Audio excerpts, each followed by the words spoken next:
Hello बच्चों, let's read this question. So this question says, in the given figure, a function y is equal to 9 times sine 3 pi x is shown. What is the numerical value of the expression a times b plus c? Okay, आपको देखिए यहाँ पर एक plot given कर रखा है, ठीक है, y versus displacement versus x curve आपको यहाँ पे गिवन कर रखा है।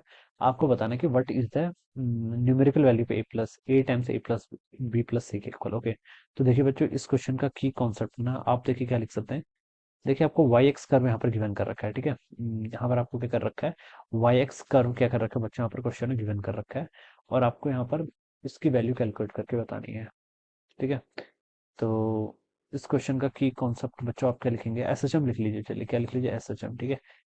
ये साइनसोइडल फंक्शन है तो हम बता सकते हैं कि एसएचएम क्या होगा, इस क्वेश्चन के आंसर की कॉन्सेप्ट रहेगा। देखिए बच्चों, प्लॉट तो आपको क्वेश्चन में गिवन कर रखा है। देखिए कोई इक्वेशन होती है, जैसे आपकी इक्वेशन है y equal to a sin, ठीक है, कि x की फॉर्म में अगर कोई आपके यहाँ पर सब इक्वेशन है, ठीक है।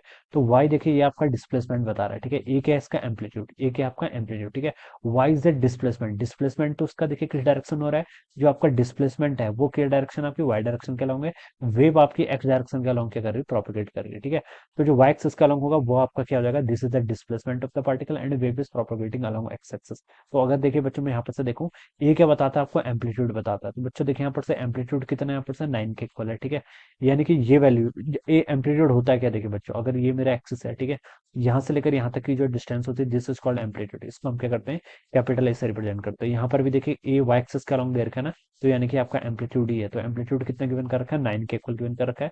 9 यूनिट्स लिख सकते हैं, ठीक है, क्योंकि कोई पर्टिकुलर यूनिट तो क्वेश्चन में मेंशन नहीं किया। अब बी बताना है। बी बच्चों देखिए आपकी हॉरिजॉन्टल यानी कि ये वाली डिस्टेंस है, ये देखिए किसके इक्वल होगी, इक्वेशन से पता चल रहा है। देखिए ये किसके इक्वल होता है, y equal to A sine की एक्स, यानी कि ये टर्म आपकी 3 पाई, जो आपके यहाँ पर से 3 पाई एक्स टर्म है, ये किसके इक्वल होगी, यहाँ से लेकर यहाँ तक का देखिए आपका फेज डिफरेंस कितना है, देखिए ये आपका पाई बाई टू के इक्वल है। ये पाई बाई टू होगा, यहाँ पर आपका पाई होगा और यहाँ पर आते आते कितना हो जाएगा, पूरा 2 पाई के इक्वल हो जाएगा, ठीक है। तो ये वैल्यू अपने यहाँ से कितनी, पाई बाई टू के इक्वल है। तो अगर आप इसमें से इक्वेट करेंगे तो पाई से आपका पाई कैंसिल हो जाएगा, एक्स की वैल्यू आप कितनी हो जाएगी यहाँ से, 1/6 के इक्वल हो जाएगी। अब 2 पाई बाई लैम्डा से भी यहाँ पर इसको कैलकुलेट कर सकते हैं, ठीक है। के इक्वल टू कितना होता है, 2 पाई बाई लैम्डा, वहां से भी कैलकुलेट कर सकते हैं। आंसर दोनों से सेम आएगा। तो एक्स की वैल्यू आपके यहाँ से कितनी आ गई, सॉरी, एक्स क्या था यहाँ से, ये बी वाली वैल्यू, यहाँ से लेकर यहाँ तक की वैल्यू, इसी को हम बी बोलेंगे ना। तो बी की वैल्यू बच्चों आपके यहाँ पर से कितनी आएगी, 1/6 क्या 1/6 यूनिट समझ आएगा, ठीक है। अब सेम तरीके से आपको सी भी बताना। सी देखिए कितना होगा, यहाँ से यहाँ तक की डिस्टेंस कितनी है आपकी, 1/6, ठीक है। अगेन इसका इतना और करेंगे, 5/2 फिर और ऐड करेंगे तो ये भी 1/6 हो जाएगा। सी तक चले जाएंगे तो 3 टाइम्स 1/6 हो जाएगा, ठीक है, यानी कि 1/2 भी बोल सकते हैं उसको, ठीक है। या फिर आप चलो 3/6 लिख लीजिए, कैलकुलेशन करने के लिए इजी रहेगा। तो सी की वैल्यू आपकी 3/6 यूनिट हो गई। अब इस क्वेश्चन में देखिए बस वैल्यूज पुट कर लीजिए, ए टाइम्स बी प्लस सी आपको कैलकुलेट करके बताना है।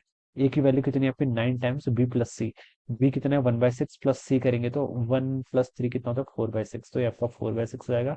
और इसको अगर सॉल्व करेंगे तो 36/6 के इक्वल आ जाएगा, दैट इज इक्वल टू 6। तो इसकी वैल्यू 6 के इक्वल होगी, जो कि आपको डी ऑप्शन में बच्चों क्या कर रखा है, गिवन कर रखा है। So we can say that D option will be the answer of this question. एक हो जाएगा इस क्वेश्चन का correct answer. So I hope you all understood this concept. All the best and thank you so much.